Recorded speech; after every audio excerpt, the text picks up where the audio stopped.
నేను చూశాను ఎన్ని కలర్లు ఉన్నాయి అని అంటే 2 కలర్లు దండక ఉన్నాయి, 3వ కలరు తెల్ల కలరు కింద వేలాడబెట్టున్నది. ఎందుకంటే 2 కలర్లు వేస్తే అది బీజేపీ జెండా అవుతుంది అనేటువంటి ఆలోచనతోటి నేను వేయించుకోవద్దు అనుకున్నా. అక్క మీరు వద్దంటారని కింద తెల్లది కూడా నేను అటాచ్ చేశానని చెప్పి వేయడం జరిగింది. ఇది ఆ దండ, ఇది ఒక జాతీయ పతాకానికి సంబంధించిన కలర్ ఇది. అదేవిధంగా ఈ నూలు అనేది మరి వాళ్ళ వృత్తికి సంబంధించింది, చేనేత కార్మికుల వృత్తికి సంబంధించింది, చాలా పవిత్రమైనది. దీనిలో అంటే ఒక పెళ్లికి సంబంధించిన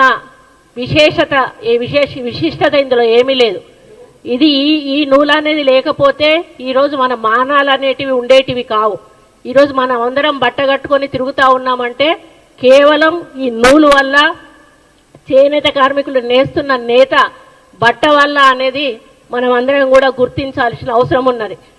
నా బాధ ఏంటంటే ఒక మహిళగా నన్ను చాలా అసహ్యంగా ఈ విధంగా పోస్ట్ పెట్టి సోషల్ మీడియాలో చాలా దురదృష్టకరమైన, చాలా ఇబ్బందికరమైన పోస్ట్ పెట్టి ఈ ఫోటోను పెట్టి వీళ్ళకు షాదీ ముబారక్ ఎవరిచ్చారు అని చెప్పి ఒక అక్రమమైన మాటగా దాన్ని చిత్రీకరించి చాలా అవమానపరచడం నాకు చాలా బాధను కలిగిస్తూ ఉంది. నిన్నటి నుంచి కూడా నేను అన్నం తినలేదు, నిద్రపోలేదు. ఒక మహిళగా ఈరోజు వాళ్ళ ఇంట్లో తల్లులు ఉన్నారు, చెల్లెళ్ళు ఉన్నారు, బిడ్డలు ఉన్నారు. టీఆర్ఎస్ వాళ్ళందరూ కూడా ఈరోజు కొంత గ్యాంగ్ను ఏర్పాటు చేసుకొని ఈరోజు వాళ్ళ అధికారం పోయిన పిచ్చిలో ఏం చేస్తున్నారో అర్థం కాకుండా ఒకసారి సీతక్క మీద ట్రోలింగ్ చేశారు, ఒక గిరిజన మహిళను పెట్టుకొని పొన్నం ప్రభాకర్ తోటి, ఇంకోసారి మేయర్ విజయలక్ష్మి గారిని ట్రోల్ చేశారు అక్కడ బోనాల పండుగ దగ్గర. ఈరోజు ఒక దండ, ఒక అన్న సమస్యలు చెప్పి ఒక చెల్లికి అన్నకి రాఖీ కడుతుంది చెల్లె. అదే పద్ధతిలో ఒక అన్న, అది పూలదండ కూడా కాదు, పూలదండ వేసుకుంటే తప్పు, నేను ఎక్కడ కూడా పూలదండలు వేసుకోను. శాలువాలు కప్పితే తప్పు కాదు, నూలు దండ వేస్తే అసలు కూడా తప్పు కాదు. దాన్ని ఈ విధంగా చిత్రీకరించి మానసికంగా నిన్నటి నుంచి నేను ఆవేదనతో ఉన్నాను. ఆ ఆవేదనను అర్థం చేసుకున్నమ్మా పద్మశాలి కుటుంబ సభ్యులందరూ కూడా వచ్చి ఇక్కడ ప్రెస్ మీట్ పెట్టి సోషల్ మీడియా మీద దౌర్జన్యం చేస్తూ ఉన్నారు. అటువంటి సోషల్ మీడియాను నిరసిస్తూ ఒక ప్రజాస్వామ్య పద్ధతిలో వాళ్ళెళ్ళి టీఆర్ఎస్ భవన్ ముందు social media, BRS social media అని దహనం చేస్తూ ఉంటే రాక్షసుల్లాగా లోపల నుంచి వచ్చి తిరిగి మా వ్యక్తుల మీదనే దండయాత్ర చేశారు. మా వాళ్ళు లోపలికి వెళ్ళలేదు, కేవలం రోడ్డు మీద బయట చేస్తున్న కార్యక్రమాన్ని వాళ్ళు వచ్చి మీద పడి కొట్టడం జరిగింది. అంటే ఎంత దార్శికం చేస్తూ ఉన్నారో ఈరోజు అర్థమవుతా ఉంది. దీని వెనకాల ఎటువంటి వ్యక్తులు ఉన్నారో మీ అందరికీ కూడా తెలుసు. ఈరోజు 10 సంవత్సరాల అధికారం తర్వాత అధికారం కోల్పోయి పిచ్చి పట్టి మరి ఏం చేస్తున్నారో అర్థం కాకుండా దుర్మార్గమైనటువంటి ప్రచారాలు సోషల్ మీడియా ద్వారా చేసి అసలు అంటే చెప్పలేని విధంగా అభ్యంతరకరమైనటువంటి వ్యాఖ్యలు చేస్తూ ఆ ఫోటోలు పెడుతూ ఆ విధానం ఏదైతే ఉందో మరి చాలా బాధ కలిగిస్తూ ఉంది. నేను అదే అడుగుతా ఉన్నాను కేటీఆర్ని, అయ్యా నీ చెల్లె మొన్నటి వరకు కూడా జైల్లోకి పోయి వచ్చింది, నీ చెల్లె జైలుకు పోతే నీకు ఎంత బాధ ఉందో నీకు తెలీదా? నేను ఆడదాన్ని, మరి నా మీద ఈ విధంగా అసభ్య ప్రచారం చేస్తే మరి ఏ విధంగా బాధపడతానో నీకు అర్థం కాలేదా?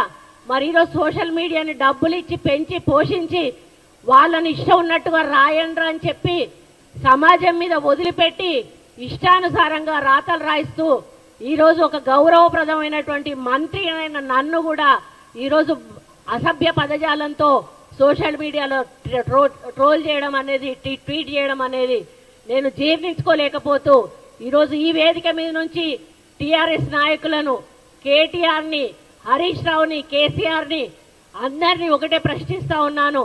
మీ ఇంట్లో ఆడవాళ్ళు ఉన్నారు, ఇదే పద్ధతిలో మీ ఇంటి ఆడవాళ్ళ మీద ట్రోల్ చేస్తే ఏ విధంగా ఉంటుందో ఒక్కసారి ఆలోచించాల్సిన అవసరం ఉన్నది. మీరు 10 సంవత్సరాలు మంత్రులుగా ఉన్నారు, అధికారంలో ఉన్నారు, మహిళలకు గౌరవం ఇవ్వాల్సిన అవసరం మీకున్నది. మహిళలకు ఉచిత బస్సు పెడితే అంటాడు కేటీఆర్, డిస్కో డాన్స్ చేసుకోవడానికి మహిళలకు ఉచిత బస్సులు పెట్టిండ్రా అని అంటాడు. ఒక ఆమె నాకు ముగ్గురు బిడ్డలు, అయ్యా నాకు సహాయం చేయండి అంటే నువ్వెవరి కోసం కన్నావు బిడ్డలను, సమాజం కోసం కన్నావా నా కోసం కన్నావా అనేటువంటి మాట కేటీఆర్ మాట్లాడతాడు. అంటే వాళ్ళకు మహిళలు అంటే చాలా చులకన. నేను వాళ్ళ పార్టీలో మంత్రిగా ఉన్న మన ఎమ్మెల్యేగా ఉన్నప్పుడు ఒక్క మహిళా మంత్రిని కూడా ఇవ్వలేదు. అంటే ఇవ్వాల్సి వస్తే నాకు ఇవ్వాల్సి వస్తుంది, మరి ఆమె కొంచెం ఎక్కువ మాట్లాడుతుంది కాబట్టి ఆమెకి ఇవ్వద్దు అన్నటువంటి ఆలోచనతోటి నాకు మంత్రి పదవి కూడా ఆ రోజు ఇవ్వలేదు. ఇవ్వకపోయినా కూడా నేను ఏ రోజు కూడా మాట్లాడలేదు. ఆ రోజు నాకు ఎటువంటి అగౌరవం జరగలేదు కాబట్టి నేను ఆ పార్టీలో ఉన్నా. ఎప్పుడైతే అక్కడ అగౌరవం జరిగింది, పార్టీ టికెట్ ఇవ్వలేదు, ఆ రోజు ఇండైరెక్ట్గా మమ్మల్ని అగౌరవపరిచారు కాబట్టే వచ్చాను. కానీ రెండోసారి అధికారంలోకి వచ్చినాక టీఆర్ఎస్లో చాలా మార్పు వచ్చింది. ఆ మార్పుతోటి డబ్బులు కోట్ల రూపాయలు సంపాదించుకొని అహంకారము బలుపు వచ్చి ఆ బలుపుతోటి ఏం చేస్తున్నారో కన్ను మిన్ను కానకుండా ప్రజల సొమ్మంతా కోట్ల రూపాయలు దండుకొని ఈరోజు ఒకటేసారి అధికారం పోగానే పిచ్చి పట్టి ఈరోజు బజార్లో మనుషుల కన్నా అధ్వానం, పశువుల కన్నా అధ్వానం. పశువుల కన్నా కొంత నీతి నియమం ఉంటుంది, కానీ ఈరోజు ఆ నీతి నియమాలు మరిచి పశువుల కంటే అధ్వానంగా ఈరోజు పోస్టులు పెట్టిస్తూ మరి మాలాంటి వాళ్ళని అవమానపరుస్తున్న కేటీఆర్ కబడ్దారని చెప్తా ఉన్నాను. ఇక ముందు మీ సోషల్ మీడియాలో ఇట్లాంటి పోస్టులు పెడితే క్షమించేది లేదు అని కూడా చెప్తా ఉన్నాను.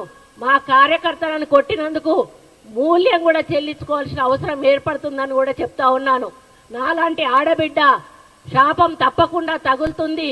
నా జీవితంలో ఈ రోజు వరకు నాకు ఒక చిన్న మచ్చ కూడా నా రాజకీయ జీవితంలో లేదు. నేనంటే ప్రతి పార్టీలోని నాయకులు కూడా నన్ను గౌరవిస్తారు.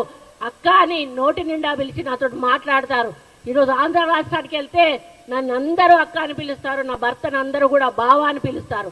ఎవ్వరు కూడా నన్ను మేడం అని పిలిచినా కూడా నేను ఒప్పుకోను. నన్ను మేడం అని పిలవద్దు, అక్క అని పిలవండి అని నేను పిలిపించుకుంటాను. అటువంటి వ్యక్తిత్వం ఉన్న నన్ను ఈ రోజు ఇంత అసభ్యమైన పోస్టింగ్ పెట్టి నన్ను ఇబ్బంది పెట్టేటువంటి పని చేసిన కేటీఆర్ను మరి నిజంగా హెచ్చరిస్తా ఉన్నా, నేను సోషల్ మీడియా బంద్ చేసుకో, లేకపోతే తెలంగాణ రాష్ట్ర మహిళలందరూ కూడా మరి ఇది గమనిస్తా ఉన్నారు.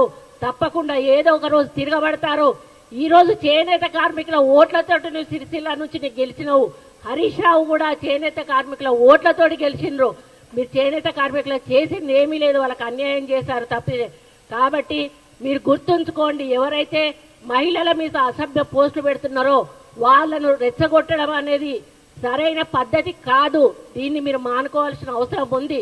మీరు ప్రభుత్వం ఏదైనా తప్పులు చేస్తే వాటి మీద మీరు మాట్లాడండి, మాకేం అభ్యంతరం లేదు. అవి తీసుకుంటాం, తప్పులుంటే సరిదిద్దుకుంటాం. మరి మీకు ఒప్పులు ఎట్లాగో మీరు చూపించారు, చేసే ఏమైనా మీరు వల్ల తప్పులుంటే చూపించండి, మేము వాటిని సరిదిద్దుకునే ప్రయత్నం చేస్తాం. కానీ ఈ విధంగా మానసిక వేదన కలిగించేటువంటి, కుటుంబాల్లో ఇబ్బందులు కలిగించేటువంటి పోస్టులు పెట్టి మరి ఒక మంత్రి అని మహిళ అనే గౌరవం లేకుండా ఈరోజు మీరు చేసినటువంటి కార్యక్రమం ఏదైతే ఉందో మొత్తం యావత్ ప్రపంచంలోని మహిళలందరూ కూడా దీన్ని గమనిస్తారు.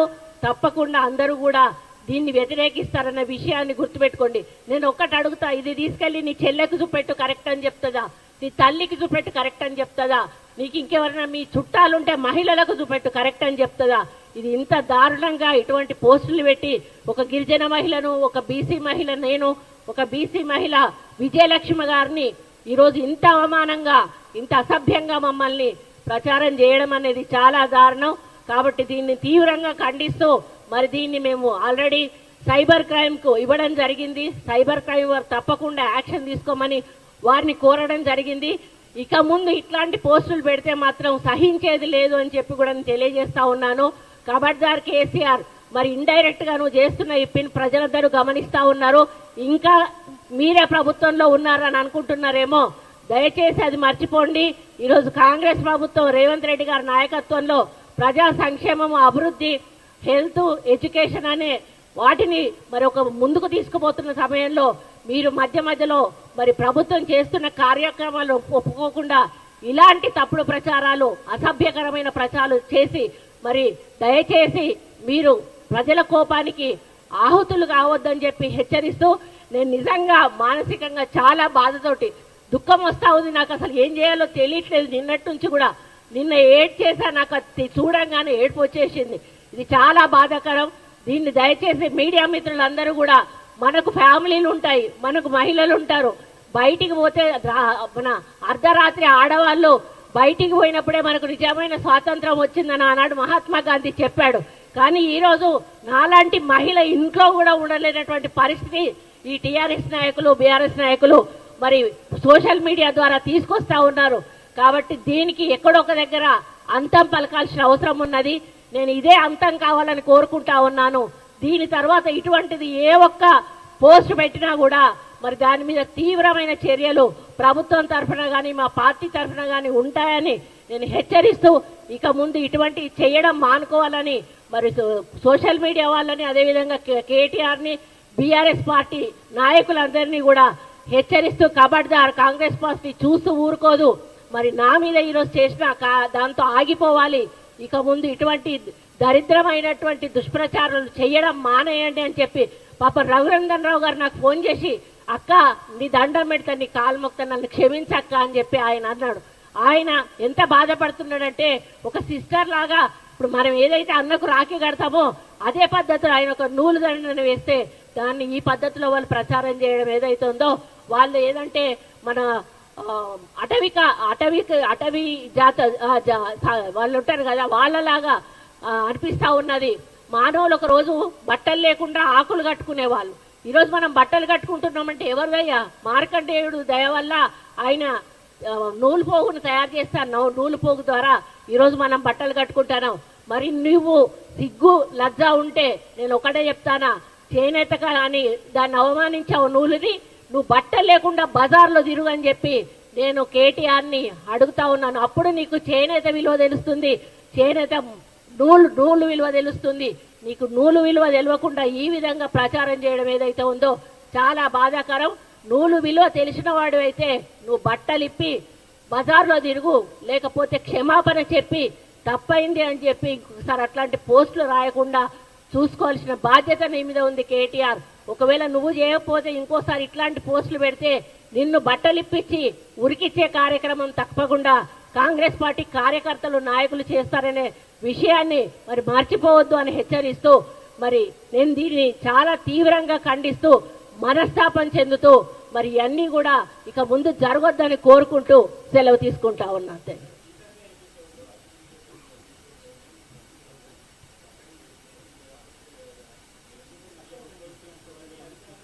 అది స్పీకర్ నోటికి తీసుకెళ్ళాము. పార్టీ తరఫున మేము అంతా అంటే ఏదో వేసేసారులే అంతటితో ఆగిపోతుంది అనుకున్నాము. కానీ ఈ రోజు ఇక్కడ దాకా వచ్చినప్పుడు ఆగిపోయే ప్రసక్తే లేదు. ఇక సీఎం గారు నోటీస్కు కూడా వెళ్ళింది. ఇక ముందు ఇట్లాంటివి పూర్తిగా జరగకుండా యాక్షన్ తీసుకోమని చెప్పి సీఎం గారు ఆల్రెడీ ఇన్స్ట్రక్షన్స్ కూడా ఇవ్వడం జరిగింది.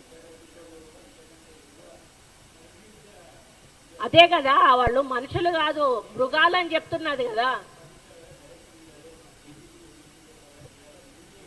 స్పీకర్ గారు వారి పరిధిలోది వారు తీసుకుంటారు, వాళ్ళని మేము ఆదేశించే వాళ్ళం కాదు. కానీ మా తరఫున మాత్రం అన్ని ఖండిస్తా ఉన్నాము. ఇక ముందు ఇట్లాంటిది జరగకుండా సీఎం గారు మరియు పిసిసి అధ్యక్షులు కూడా చాలా సీరియస్ గా తీసుకున్నారు. మరి దాన్ని ఇక ముందు జరగకుండా చూసుకునే బాధ్యత మాది. ఇక ముందు జరిగితే ఏం చేయాలో చేసే బాధ్యత కూడా మాది.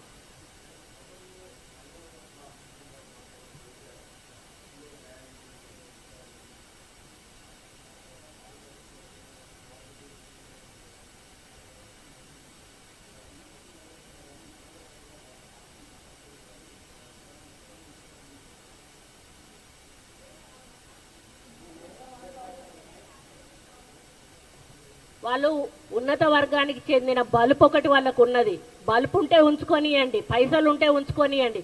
కానీ ఒక అణగారిన వర్గాల ఈయన పడితే ఈరోజు వాళ్ళ ఓట్లు లేదే మీరు గెలిచారా?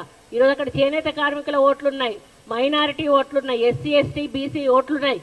ఇవన్నీ వేసుకొని ఈరోజు మీరు మరి అక్కడ గెలిచారు. ఈరోజు మళ్ళీ మమ్మల్ని కించపరుస్తూ ఈరోజు పోస్టులు చేస్తా ఉన్నారు.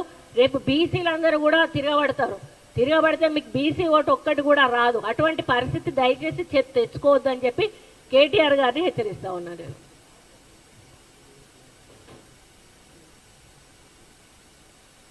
చాలా ఉన్నాయి చెప్పాలంటే. వాళ్ళ ఎమ్మెల్యేలుగా ఉన్నప్పుడు వాళ్ళ మీద వచ్చిన అలిగేషన్స్ కానీ, మహిళలను ఏదైనా పని అడిగితే రావాలి అని అడగడం కానీ, కౌశిక్ రెడ్డి మాట్లాడిన మాటలు కానీ, గవర్నర్ గారిని కామెంట్ చేస్తూ మాట్లాడిన మాటలు కానీ, అంటే వాళ్ళకు మహిళల మీద ఏమాత్రం గౌరవం ఉన్నదో వాళ్ళు మాట్లాడిన మాటలు మీకు తెలియంది కాదు.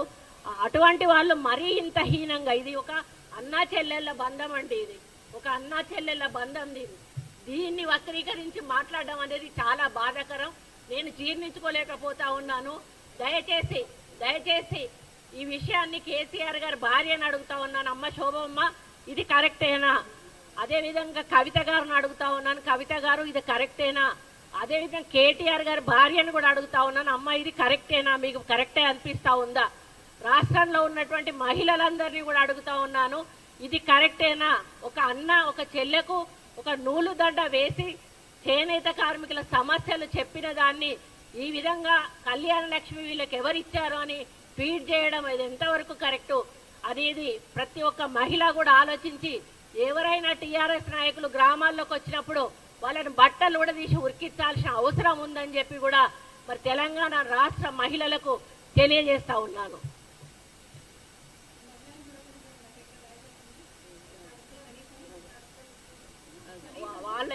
వాళ్ళ ప్రజాస్వామ్య పద్ధతిలో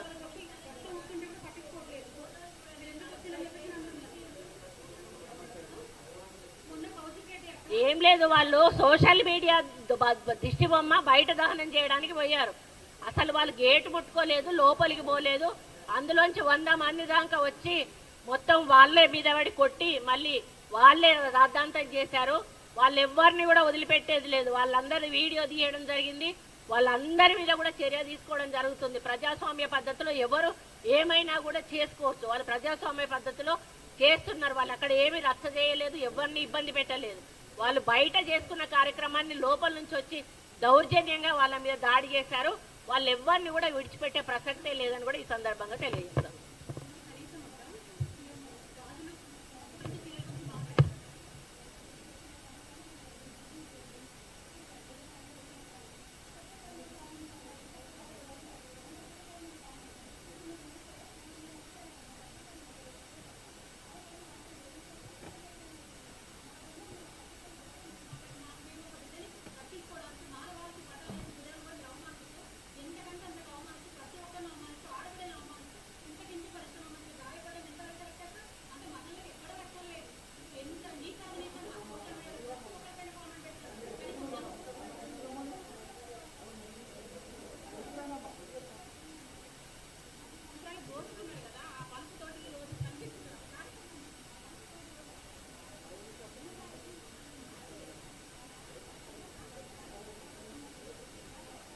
మూల్యం చెల్లించక తప్పదని మాత్రం నేను ఒకటే కోరుతున్నా. ఒకటేంటంటే మేము సామరస్యంగా ఒక మహిళలకు జరుగుతున్న ఇలాంటి పోస్టింగ్లు సోషల్ మీడియా ఏదైతే కేటీఆర్ వాళ్ళకు సూచన ఇచ్చిండు, ఎప్పుడైతే ఓడిపోగానే ఫ్రస్ట్రేషన్ లో మీరు సోషల్ మీడియాలో మీరు ఆడుకోండిరా, మీరు తెలంగాణ మహిళలను వేధించండి అనేసి ఒక సంకేతం ఇయ్యగానే వీళ్ళు ఆగట్లేదు. ఎందుకంటే 10 సంవత్సరాల నుంచి దోచుకున్న ఆ బలుపు ఉంది కదా, ఆ బలుపు వాళ్ళలో ఇంకా ప్రవహిస్తూనే ఉంది ఆ రక్తము. ఆ రక్తం తోటి ఈ రోజు తెలంగాణ మహిళల పట్ల వాళ్ళు ఏ రకంగా అంటే మీరు చూస్తూనే ఉన్నారు, ప్రజానికం చూస్తున్నారు, మీడియా వాళ్ళు చూస్తున్నారు. మా బట్టల గురించి, మా గాజుల గురించి, మేము డాన్సులు వేసేదాని గురించి ఈ రోజున మంత్రివర్యులుగా ఉన్న సురేఖ అక్క గారిని, సీతక్క గారిని ఈ విధంగా అవమానిస్తూ సోషల్ మీడియాలో ఏ విధంగా కేటీఆర్ వాళ్ళకు సంకేతాలు ఆ సంకేతాలను వాళ్ళు ఫాలో అవుతున్నారు. కాబట్టి ఖచ్చితంగా ఇప్పటి నుంచి ఎవడైనా ఎక్కడ కానీ బీఆర్ఎస్ తోడు ఇలాంటి సోషల్ మీడియాలో ఇలాంటి పోస్టులు పెడితే వాళ్ళకి ఖచ్చితంగా గుణపాఠం జరుగుతుంది.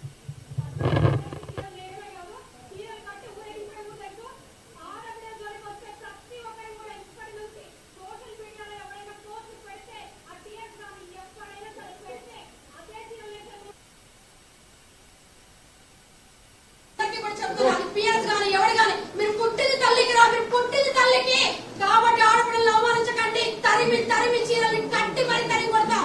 ఆడపిల్లల మీద కామెంట్ చేస్తే, ఆడపిల్లల మీద అది చేస్తే ఒక పద్మశాలి బిడ్డలుగా సురేఖ ఒక మంత్రి స్థానంలో ఉన్న ఆడబిడ్డని వాటి రోజున చిన్న పిల్లల్ని ఆడపిల్లలకి రక్షణ లేదు. కనీసం మనం మేము పద్మశాలి బిడ్డని ఇంత అవమానించిన నిరసన చెప్పడానికి పోతే చూడండి రక్తం వచ్చినట్టు కొట్టిన మమ్మల్ని. అంటే ఇది ప్రభుత్వమా పాలన? దశ రౌడీల గూండాలు తయారైన ఆడపిల్లల మీద గూండాయిజం చేస్తున్నారు. చచ్చిపోవాలా బతుకాల చూడండి ఎట్లా కొట్టిండ్రో, మమ్మల్ని చూడండి ఎంత కొట్టిండ్రో. ఏదైతే పెట్టారో దాంట్లో డిపి హరీష్ రావు గారు ఉంది. హరీష్ రావు గారు డీపీ పెట్టుకొని మరీ పెట్టారు వాళ్ళు కామెంట్. హరీష్ రావు గారు, కేటీఆర్ గారు ఇద్దరు కూడా బేషరత్గా క్షమాపణ చెప్పాల్సిన అవసరం ఉన్నది. డిస్కో డాన్స్లను మాట్లాడలేదు కదా కేటీఆర్, డిస్కో డాన్సులు నేర్పిందే నీ చెల్లె. ఎందుకంటే బతుకమ్మ ఆటకు కొన్ని కోలాటాలు, కొన్ని ఒక పద్ధతులు ఉన్నాయి. బతుకమ్మ ఆట చుట్టూ డిస్కో డాన్సులు ఆడడం నేర్పిందే నీ చెల్లె. అది నీ చెల్లె నుంచి వచ్చిన సంస్కృతి నువ్వు మాట్లాడుతా ఉన్నావు. ఎందుకంటే అమెరికా సంస్కృతిని తీసుకొచ్చి ఈరోజు బతుకమ్మల దగ్గర ప్రవేశపెట్టిందే నీ చెల్లె. దాని యొక్క అందాన్ని, దాని యొక్క పండగ సంబరాలను కూడా పొడగొట్టింది నీ చెల్లె. అటువంటి అలవాట్లు మీ కుటుంబంలో ఉన్నాయి. అది విధానం మీద రుద్దే ప్రయత్నం చేస్తాను. కాబట్టి బేషరత్గా క్షమాపణ చెప్పాలి. చెప్పకపోతే తప్పకుండా తగిన యాక్షన్ ప్రభుత్వం నుంచి తీసుకోవడం జరుగుతుందని తెలియదు.